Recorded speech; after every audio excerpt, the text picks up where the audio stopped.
সংকল্প ট্যুরিজমের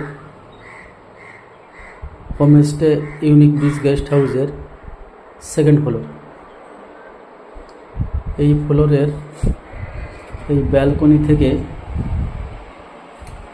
পুরো সমুদ্র দেখার যে আনন্দ, সেটা যদি কেউ অনুভূতি করতে চায় তাহলে অবশ্যই এখানে আসতে হবে। শুধু তাই নয়, কোনো বন্ধুবান্ধব মিলে যে এই যে জায়গাটা রয়েছে, এখানে 4টে চেয়ার নিয়ে বসে চা, বিস্কিট, কফি খেতে খেতে এই যে পুরো সমুদ্রের ভিউটা অবলোকন করতে পারবে।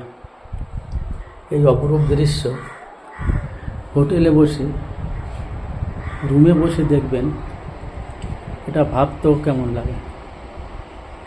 সবাইকে অনুরোধ করব, যারা ভ্রমণ পিপাসী মানুষ, একবার হলেও সংকল্প ট্যুরিজমের এই হোমস্টে গেস্ট হাউসে ঘুরে যাওয়া।